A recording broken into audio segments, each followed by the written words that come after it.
आज हम लोग इस वीडियो में पीएन सन्नी डायोड के अनुप्रयोग पढ़ते हैं। Applications of PN junction diode.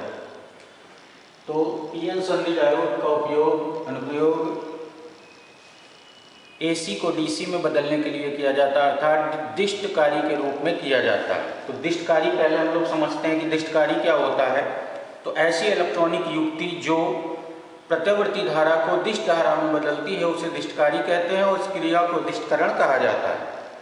तो जो पीएन सन्नी डायोड है, एक अकेला पीएन सन्नी डायोड दिष्ट जो प्रत्यावर्ती धारा होती है उसकी आधी धनात्मक तरंग को दिष्ट धारा में बदल देता है, इसलिए इसे अर्धतरंग दिष्टकारी कहा जाता है। और अगर दो डायोड प्रयोग किए जाएं तो पूरी तरंग को, प्रत्यावर्ती धारा की पूरी तरंग को दिष्ट धारा में बदल देते हैं, तो उसे पूर्ण तरंग दिष्टकारी भी डायोड को कहा जाता है। तो पहले हम लोग पढ़ते हैं अर्धतरंग दिष्टकारी के रूप में। तो पीएन सन्नी डायोड या केवल सन्नी डायोड कह सकते हैं। सन्नी डायोड अर्ध तरंग दिष्टकारी के रूप में।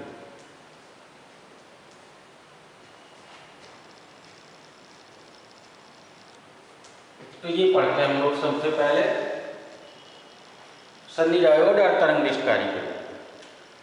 तो सन्नी डायोड को तरंग दिष्टकारी के रूप में प्रयुक्त करने के लिए हम चित्र की भांति एक वैद्युत परिपथ तैयार कर लेते हैं। एक अपचायी ट्रांसफार्मर की प्राथमिक कुंडली को प्रत्यावर्ती धारा स्रोत से जोड़ देते हैं, एसी मेंस से जोड़ देते हैं, एसी मेंस कहलाता है। और ट्रांसफार्मर की द्वितीय कुंडली के एक सिरे ए को पीएन सन्नी डायोड के पी क्षेत्र से जोड़ देते हैं, यानी धनात्मक क्षेत्र से जोड़ देते हैं पी से। ये पी क्षेत्र है और यह एन क्षेत्र, पी क्षेत्र से जोड़ देते हैं। द्वितीय कुंडली के सिरे बी और सन्नी डायोड के यन सिरे को उस परिपथ से जोड़ देते हैं जिसमें हमें दिष्ट धारा भेजनी होती है। तो ये डीसी परिपथ कहलाता है, डीसी परिपथ। लोड प्रतिरोध कह सकते हैं, इसको लोड कह सकते हैं। तो ये डीसी परिपथ, ये डीसी परिपथ एमएन होते हैं।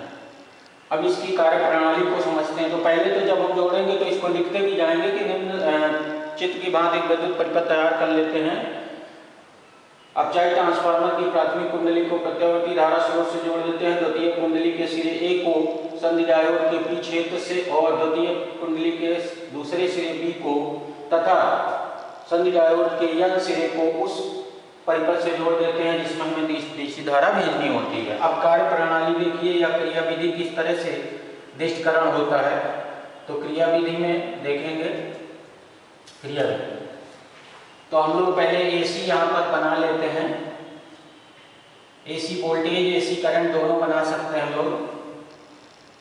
ये टाइम टी के साथ, और ये वोल्टेज अगर हम ले लें, इधर की ओर वोल्टेज ले लें, तो इस तरह से हम बना सकते हैं।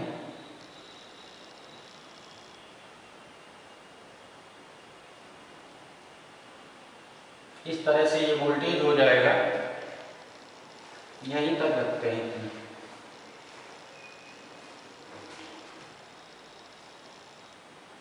टाइम टी, ये एक चक्र कहलाता है, यहां से यहां तक एक चक्र, ये दूसरा चक्र हो गया। और अगर हम एसी धारा को दिखाएं तो इस तरह से करंट बन जाएगी। ये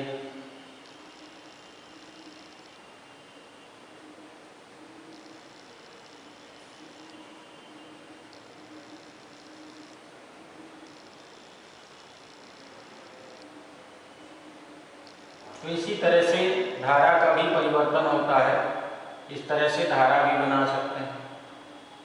तो ये एसी धारा है, आईएसी।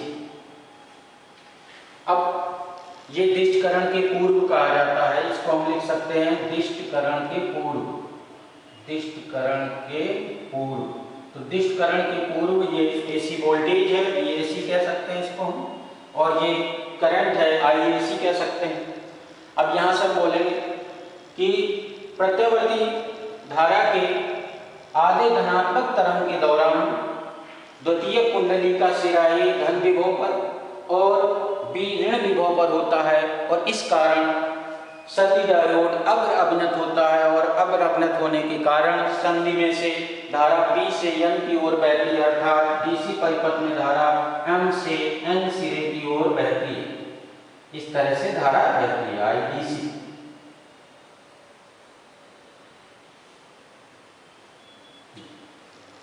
तो इस प्रकार जो आदि धनात्मक तरंग है वह दिष्ट धारा में परिवर्तित हो जाती है। तो ये मिल जाएगी आपकी IDC हो जाएगी। फिर बोलेंगे प्रत्यावर्ती धारा की आदि ऋणात्मक तरंग के दौरान सिरा A ऋण विभव पर हो जाता है और सिरा B धन विभव पर हो जाता है, इसलिए पीएन संधि डायोड उत्क्रम अभिनत हो जाता है और इस कारण इसमें से कोई धारा प्रवाहित नहीं होती। इसलिए आदि ऋणात्मक तरंग के दौरान DC परिपथ में कोई धारा प्रवाहित नहीं होती, तो इस दौरान यहाँ पर कोई धारा प्रवाहित नहीं होगी। इस तरह से ग्राफ चलेगा और यह प्रक्रिया आगे चलती रहती है, अर्थात आदि धनात्मक तरंग के दौरान DC परिपथ में धारा बहती है और आदि ऋणात्मक तरंग के दौरान DC परिपथ में कोई धारा प्रवाहित नहीं होती। तो यह आदि धनात्मक तरंग फिर से DC में कन्वर्ट हो जाएगी और इस तरह से यहाँ पर नहीं मिलेगी और ये इस तरह से। तो ये है दिष्टकरण के बाद, इसको कहते हैं दिष्टकरण के बाद। और अगर डायोड का संधि डायोड का वोल्टेज दिखाना है तो माइनस वाले पार्ट यहाँ पर हम दिखा सकते हैं वोल्टेज के लिए। तो ये है अर्ध तरंग दिष्टकारी के रूप में, क्योंकि संधि डायोड ने प्रत्यावर्ती धारा की आदि धनात्मक तरंग को दिष्ट धारा में परिवर्तित किया है, तो ये अर्ध तरंग दिष्टकारी के रूप में कार्य करता है इस प्रकार। अब हम लोग पढ़ते हैं पूर्ण तरंग दिष्टकारी के रूप में।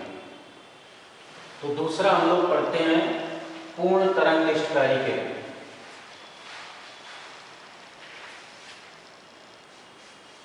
यहाँ पर हम लोग पूर्ण तरंग दिष्टकारी के रूप में कहें तो पीएन संधि डायोड को पूर्ण तरंग दिष्टकारी के रूप में प्रयोग करने के लिए हम दो संधि डायोडों को चित्र की भांति वैद्युत परिपथ में जोड़ लेते हैं। अपचायी ट्रांसफार्मर की प्राथमिक कुंडली को प्रत्यावर्ती धारा स्रोत से जोड़ देते हैं, AC मेंस से जोड़ देते हैं और इसके द्वितीय कुंडली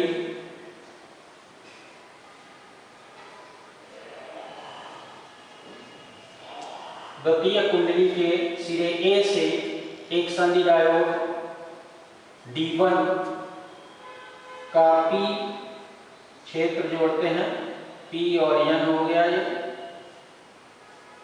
और दूसरे सिरे B से दूसरे संधि डायोड के P क्षेत्र को जोड़ देते हैं इस तरह से P N।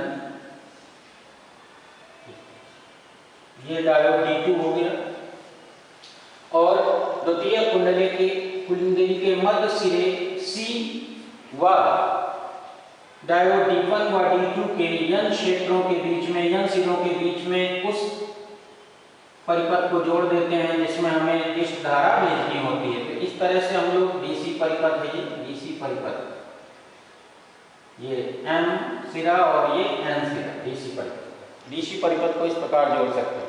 या अगर बाहर जोड़ना है तो यहाँ से वायर उठाकर यहाँ से और यहाँ पर भी जोड़ सकते हैं हम लोग। यहाँ पर भी कनेक्शन इसको बाहर से दे सकते हैं, ये अंदर दिखाया मैंने। अब हम लोग फिर से इसकी कार्य प्रणाली समझेंगे, क्रिया विधि समझेंगे कि किस तरह से पूर्ण तरंग दिष्टकरण होता है, क्रिया विधि। तो क्रिया विधि में फिर से हम लोग टाइम t के साथ AC और DC वोल्टेज का परिवर्तन देखते हैं। तो VAC इधर ले लेते हैं, VAC, और इस तरह से VAC बना देते हैं, VAC बना।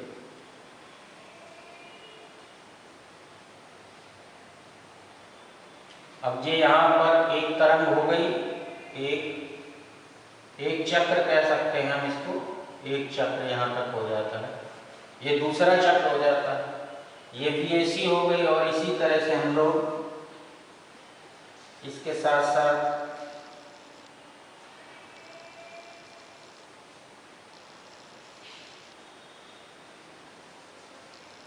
IAC को बना लेते हैं, IAC।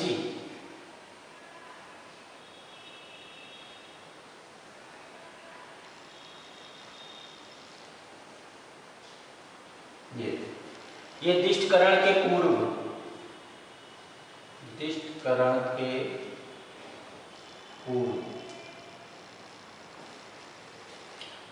ये दिष्टकरण के पूर्व AC वोल्टेज है और दिष्टकरण के पूर्व AC करंट है। अब हम लोग बोलेंगे कि प्रत्यावर्ती धारा के आदि धनात्मक तरंग के दौरान द्वितीय कुंडली का सिरा ये धन विभव पर, B ऋण विभव पर और C शून्य विभव पर होता है और इस कारण डायोड D1 अग्र अवनत होता है और डायोड D2 उत्क्रम अवनत होता है। इसलिए डायोड D1 में से P से N की ओर धारा बहती है और DC परिपथ में M से N की ओर, M से N की ओर DC धारा बहती है। तो ये प्लस लिख देंगे और यहाँ पर माइनस।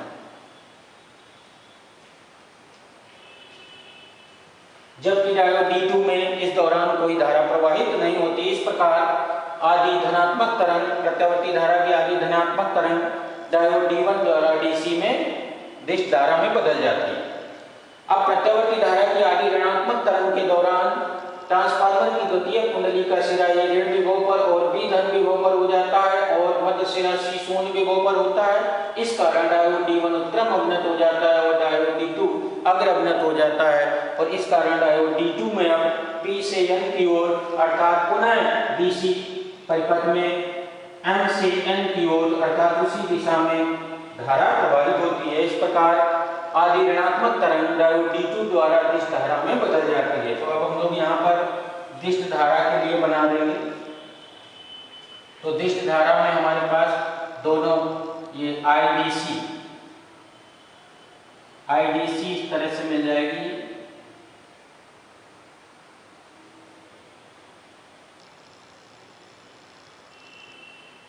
इस तरह से IDC हमें मिल जाती है। तो इस प्रकार पूरी प्रत्यावर्ती धारा की पूरी तरंग दिष्ट धारा में परिवर्तित हो जाती है और इसी कारण इसे पूर्ण तरंग दिष्टकारी कहा जाता है। तो इस प्रकार दो डायोडों के द्वारा हम प्रत्यावर्ती धारा को DC धारा में, दिष्ट धारा में बदल लेते हैं। अब यहाँ से स्पष्ट है कि धारा का मान बदल रहा है, समय के साथ बदलता है, अर्थात जो इस प्रकार दिष्ट धारा प्राप्त होती है उसमें उच्चावचन होते हैं अर्थात फ्लक्चुएशंस होते हैं। तो इन फ्लक्चुएशंस को दूर करने के लिए हम लोग फिल्टर परिपथ का उपयोग करते हैं। तो फिल्टर परिपथ के पहले हम लोग ये समझ लेते हैं कि जैसे जब हम लोग अर्ध तरंग दिष्टकारी के रूप में प्रयोग करते हैं तो जो IDC का औसत मान होता है वह I0/पाई होता है और ये अर्ध तरंग दिष्टकारी के रूप में जब प्रयोग किया जाता है, अर्ध तरंग दिष्टकारी, अर्ध तरंग दिष्टकरण।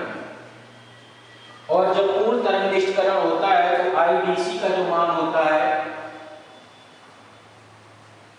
IDC का जो औसत मान होता है वो 2I0/पाई होता है। ये पूर्ण तरंग दिष्टकरण के रूप में, पूर्व तरंग दिष्टकरण के दौरान, पूर्ण तरंग दिष्टकरण के दौरान IDC का मान 2I0/पाई मिलता है और IDC का अर्ध तरंग में I0/पाई मिलता है। अब इन उच्चावचनों को दूर करने के लिए हम लोग फिल्टर परिपथ तैयार करते हैं, फिल्टर परिपथ का इस्तेमाल करते हैं। तो फिल्टर परिपथ एक सामान्य संधारित्र होता है। इस संधारित्र को हम लोग DC परिपथ के समांतर क्रम में जोड़ देते हैं। संधारित्र को DC परिपथ के समांतर क्रम में इस तरह से जोड़ दिया जाता है।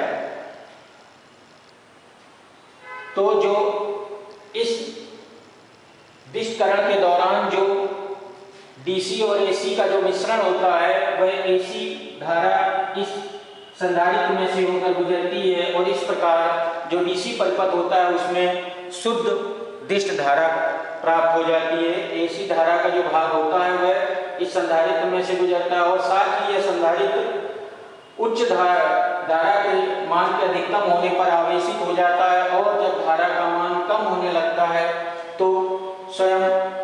निरावेशित होकर धारा को एक समान बनाए रखता है, इसलिए संधारित्र को समकारी संधारित्र भी कहा जाता है। तो इस तरह से समकारी संधारित्र का इस्तेमाल करके हम लोग डीसी और एसी के मिश्रण में से एसी को अलग कर सकते हैं, या एसी को अलग करने के लिए और भी किया जाता है कि इसके साथ यदि हम एक प्रेरक कुंडली जोड़ लें, प्रेरक जोड़ लें, तो प्रेरक में एसी